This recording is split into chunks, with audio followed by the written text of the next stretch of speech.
Gold, trusted gold buyers. మీరు తాకట్టు పెట్టిన బంగారాన్ని విడిపించి ఈ రోజు ఉన్న మార్కెట్ ధరకు కొనబడను. ఆర్జీవి గారు కూడా ఎమోషనల్ బయట కనబడరు, బట్ సినిమాలలో మంచి ఎమోషన్ ఉంటుంది. ఆర్జీవి గారితో కంపేర్ చేసుకునే అంత ధైర్యం లేదు నాకు. నేను ఒక టాపిక్ వచ్చింది కూడా చెప్తాను. ఆర్జీవి అనే గంధపు వృక్షం కింద అదృష్టవశాత్తు పెరిగిన ఒక గడ్డి మొక్కలు అంటాను. కరెక్ట్గా చెప్ప మా ఇద్దరి స్థాయి భేదం అంటే అది. ఓకే, ఆ చెట్టు ఆ వృక్షం కింద ఉంది కాబట్టి దీనికి కొంచెం సువాసన వచ్చి ఉంటుంది బహుశా, అంతమించి ఏం కాదు. అసలు ఆయనతోటి ఏ రకమైన పోలిక లేదు. ఓకే, సరిపోను. మోడెస్ట్ కోసం చెప్పట్లేదు. ఆయనతో ఆయన దగ్గర వర్క్ చేయకపోయి ఉంటే కృష్ణవంశీ స్టైల్ ఇలా ఉండేది కాదండి. డెఫినెట్గా అనుమానం లేదు. ఆయన దగ్గర పనిచేసినందువల్ల కొన్ని మురికి తొడుగులు పగిలిపోయినాయి. ఓకే, అంత గొప్పగా ఇన్స్పైర్ చేసిన ఆర్జీవి గారితో మీకు ఎందుకు విభేదాలు వచ్చాయి? అప్పుడు ఎప్పుడు రాలేదు, ఎప్పుడు రాలేదు. విభేదాలు లేవు. ఇప్పుడు విభేదం వేరు, డిఫరెన్స్ ఇన్ ఐడియాలజీస్ వేరు. ఓకే, ఏ విషయంలో? కరెక్ట్గా చెప్పాలంటే అంత ప్రామినెంట్ మ్యాటర్ ఏం కాదు. గులాబీకి ముందు అనగనగా ఒక రోజు టైంలో క్రియేటివ్ డిఫరెన్సెస్ వచ్చినాయి. ఆయన సినిమా ఎలా ఉండాలంటే నేను ఎలా ఉండాలంట. ఓకే, ఎందుకు నువ్వు నా మాట వింటలేదు అని అంటారు. సార్ గులాబీకి ముందు అనగనగా ఒక రోజు అనే సినిమాకి ఫస్ట్ సోకాల్డ్ రిఫ్ట్ అనేది మేబీ సోకాల్డ్ రిఫ్ట్ అనే మాకేం కాదు. అక్కడ స్టార్ట్ అయినా ఇలాగైతే నేను చేయను సార్ అన్న. చేయకపోతే అలా కూడా నేను కదా ప్రొడ్యూసర్నే అంటే ప్రొడ్యూసర్ అని ఫోర్స్. ఇలాంటిది ఏదో చిన్నది ఒక ఫన్ ఆర్గ్యుమెంట్ ఓకే జరుగుంటుంది. తర్వాత because of my lack of experience or my over enthusiastic nature డెఫినెట్గా బడ్జెట్ కంట్రోల్ తప్పదు. ఒక కొత్త డైరెక్టర్ మీద ఒక కొత్త హీరో మీద ఎంతవరకు వెళ్ళగలగాలో వెళ్ళకుండా ఇంకా దాటి వెళ్ళిపోయాను. 2 సార్లు వార్న్ చేశాను, ఇది కరెక్ట్ కాదు ఉంచి బడ్జెట్ క్రాస్ అయిపోతుంది, చూసుకో. ఓకే, ఆయన అప్పటికే హిందీ దాంట్లో బిజీగా ఉన్నారు. అయినా సరే నాకు అర్థం కాలేదు, పట్టు వెళ్ళిపోతున్నాం. సో 5 డే వచ్చి ఆయన ఎగ్జిక్యూటివ్ ప్రొడ్యూసర్ తోటి అకౌంట్స్ చూసుకుని ఇది కరెక్ట్గా వర్క్ అవ్వట్లేదని నన్ను పిలిచి చెప్పేశారు, వద్దు ఇంకా రేపు నుంచి నీకు అర్థం కావట్లేదు నేను చెప్తున్నది, నువ్వు మానే. సరే ఓకే అని సరే అయితే నువ్వు ఇక్కడ ఉండొద్దు అని అన్నా. ఇక్కడ ఉండకుండా ఎక్కడికి వెళ్తాను మరి, ఇప్పుడు ఏం చేస్తాను? ఏం చేయటం ఈ సినిమా జరుగుతుంది కదా, దానికి అసిస్టెంట్ డైరెక్టర్ చేస్తాను. మీ దగ్గర ఎప్పుడు అసిస్టెంట్ డైరెక్టర్గా ఉన్నాను కదా, చేయగలవా అన్నారు. చేయలేకపోవడానికి ఏముందన్న, that's not a very big deal కాదు అనిపించింది. కంటిన్యూ అయిపోయాను. ఆ తర్వాత మళ్ళీ గులాబీకి ఇంక ఇప్పుడు ఈయన దగ్గర కుదరట్లేదు కాబట్టి బయట ట్రై చేస్తుంటే ఆయనే పిలిచి బయట ఎక్కడ ట్రై చేయడం కథ అంతా కరెక్ట్గా ఉంది. లేదు లాస్ట్ టైం స్క్రిప్ట్ కరెక్ట్గా లేదని కదా నేను పడుతున్నా, అది కరెక్ట్గా ఉందంటే వచ్చి చేసాను. నేను కథ మీకు చెప్పను, చెప్పకపోతే ఎలా కూరుతుందా? సార్ మీ ఐడియాలజీ వేరు, నా ఐడియాలజీ వేరు, నేను అంతే, ఇది మీకు నచ్చకపోవచ్చు. సరే అయితే కథ లేకుండా చేసుకుందాం, నువ్వు నాకు కథ చెప్పద్దు, బడ్జెట్ చెప్పు, బడ్జెట్లో ఫినిష్ అయ్యావు, కానీ నువ్వు డైరెక్టర్ నా పేరుతో వెళ్ళదు, అదే అని ఫిక్స్ చేశారు. Okay sir, that's more than what I wanted. అలా గులాబీ వచ్చింది. గులాబీ మొత్తం డబుల్ పోస్టర్ చూసి ఈ రేజ్డ్ సమ్ అబ్జెక్షన్స్. అక్కడ కొంత ఫ్రిక్షన్ ఉంది, it's not a rupture, it's a friction. This is not how a film should be. He's very clear, he's not attacking me, he's telling film ఇలా ఉండకూడదు, నువ్వు develop చేసిన emotion ఇలా end అవ్వకూడదు, ఇలాగ ఫ్లో ఉండకూడదు, it should be something else. So after 15 days I could see that and then I started reworking. But ఇలా చెయ్యని ఎప్పుడు చెప్పలేదు. That's the greatest thing with him. Okay, ఆయన చెప్పిన కరెక్షన్స్తో రిలీజ్ అయిందా కాలేదు? ఆయన చెప్పిన కరెక్షన్స్తో రిలీజ్ అయింది. చెప్పిన కరెక్షన్స్ అంటే ఇలాంటి కరెక్షన్స్ చెయ్యని చెప్పలా, ఇక్కడ తప్పు ఉంది అని అన్నాడు. ఓకే, ఇది కరెక్ట్ కాదు, ఇక్కడ తప్పు ఉంది, ఇక్కడ తప్పు ఉంది, ఇక్కడ తప్పు ఉంది. సో నాకు తెలిసిందంటే డైరెక్ట్ అయిన సినిమా రిలీజ్ ఆడియన్స్తో సహా కలిసి చూశారని కాదు, బిఫోర్ చూశారు. చూశారు. ఓకే, అండ్ మీరు అన్నారు అనగనగా ఒక రోజు నుంచి తీసేసిన తర్వాత అసిస్టెంట్ డైరెక్టర్ మళ్ళీ కంటిన్యూ అయ్యారని. అది చేయాలంటే నిజంగా చాలా ప్రాక్టికల్ మనిషి అయి ఉండాలి. అది అంతేగా ఒక డైరెక్షన్ చేసిన సినిమాకి అప్పటి వరకు కూడా నేను డైరెక్ట్ చేస్తున్న ఆ సినిమాకి నేను అసిస్టెంట్ డైరెక్టర్ లాగా ఉండేవాడిని. That's my boss company. ఆ ప్రొడక్షన్ హౌస్లో వీఆర్ ఆల్వేస్ ది సేమ్. ఒక్కొక్కసారి బాస్ షూటింగ్స్లో కూడా రెండు సాయంత్రం నాకు అర్జెంట్గా నాకు ఏదో టూత్ పెయిన్ ఉంది, ఓకే ఈ సీక్వెన్స్ చేసి అని చెప్పే రోజులు ఉన్నాయి. అప్పుడు ఆయన బాస్ తోటి చెప్పి, సార్ ఇది క్లోజ్ షర్ట్, ఇది వైట్ షర్ట్, ఇది ఇక్కడ ట్రావెల్ అనుకుంటున్నాను, ఇక్కడ ఏమనుకుంటున్నాను, ఇక్కడ ఈ డైలాగ్ ఇలా ఉంటుందని మేము చెప్తా చూసి ఆయన ఓకే ఇది పర్ఫెక్ట్ చేసి వెళ్ళిపోతున్నానంటే చేసాం. బట్ అప్పుడు మేము డైరెక్టర్ అని ఫీల్ అవ్వాలి. ఓకే మేము ఎందుకన్నా అంటే నేను తేజ కూడా ఉండేవాడు అక్కడ. మా శివనాశ్వరరావు గారితో యాక్షన్ కరెక్ట్ చెప్పించేవాళ్ళం. అది మామూలుగా సాధారణ పెద్ద డైరెక్టర్లు ఎక్కడైనా జరుగుతూ ఉంటుంది. సో అలాగే అనుకున్నాను అనగానే ఒక రోజు కూడా. సో అదే మళ్ళీ ఈసారి మళ్ళీ బాస్ ఉంటాడు. బట్ అనౌన్స్ చేశారు కదా, పేపర్ అనౌన్స్మెంట్ వచ్చిన తర్వాత ఎంత కొంత లోపల ఒక చిన్న ఫీలింగ్ ఉంటుందిగా, ఉండదా? రాలేదా మీకు ఏమాత్రం? అంత రాలేదు. బట్ ఏమొచ్చిందంటే గిల్ట్ వచ్చింది. అదే మంచి ఛాన్స్ పోగొట్టుకున్నాను, ఇంతకాలం కష్టపడి ఈ స్టేజ్ని తెచ్చుకోలేకపోయాను. What I did is the wrong thing.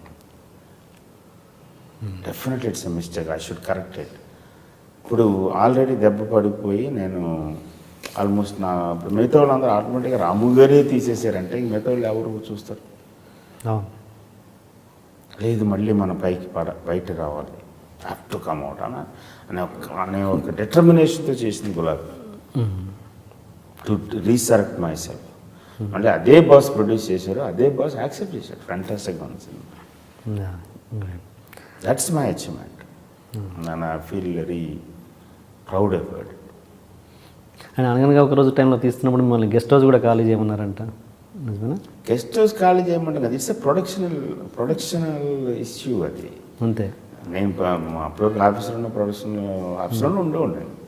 అప్పుడు ఇప్పుడు వర్మ క్రియేషన్స్ పెట్టినప్పటి నుంచి కూడా నేను ఆఫీస్లోనే ఉన్నా. నాకు సపరేట్ రూమ్ లేదు ఎప్పుడు. ఓకే. సో ఆబ్వియస్గా అయినప్పుడు ప్రొడక్షన్ వాళ్ళు ఓవర్ ఎంతజియాస్టిక్ స్టెప్ అది ఉంటుంది కదా. ఆయనతో మీకున్న సరదా సంఘటన ఏదైనా మంచి ఎమోషనల్ ఇన్సిడెంట్ కావచ్చు, సరదా సంఘటన కావచ్చు.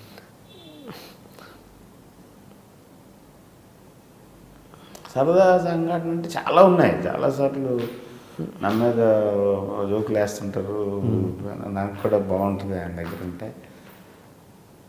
పర్టికులర్గా బాగా ఇదంటే మా ఇద్దరి మధ్య నాకు ఎప్పుడు చాలా ఇన్స్పైరింగ్గా ఉండేది, లేదా దాన్ని ఏమంటాం ఐ డిడ్ దిస్ అనేది. అంటే బాస్ నాకు బాస్ అంటూ ఉన్న ఒపీనియన్ మీకు చెప్పాను కాబట్టి. So everywhere even a small look from him makes a lot of difference. Maybe పెద్ద అవార్డుల కంటే కూడా ఎక్కువగా ఉంటుంది. అలాంటి ఆయన గులాబీ సినిమా అయిపోయింది, సాంగ్స్ అని అనుకున్నప్పుడు ఊరికనే జనరల్ దాంట్లో ఏంటి సాంగ్స్ ఎక్కడ చేస్తున్నావు అంటే ఇలాగ బైక్ మీద ఒక సాంగ్ చేస్తాను అని పాట అనిపించింది. బైక్ మీద తర్వాత అన్న క్యాజువల్ కాదు, it is not like as a producer director అడుగుతున్నాడు. కాదు మొత్తం తర్వాత కూడా బైక్ తర్వాత కూడా బైక్ అది కాదు పాట మొత్తం పాట బైక్ మీద. మొత్తం పాట బైక్ మీద ఎలా ఉంటుందా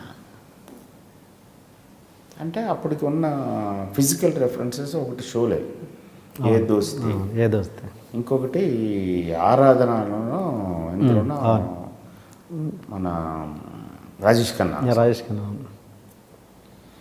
పాట మొత్తం దాని మీద తీస్తే బోర్ కొట్టేస్తుంది. వచ్చి పిచ్చాన్ని కేవలం ఇది ఒక 3 hours జరిగిన డిస్కషన్. లేదు బాగుంటుంది సార్, నేను చెప్పలేకపోతున్నాను ఆయన దగ్గర ఎలా చెప్తాం హనుమంతుని ముందుకు ఉప్పు గంతులాగా ఈ షార్ట్ ఇలా కట్ అని చెప్పలేం కదా.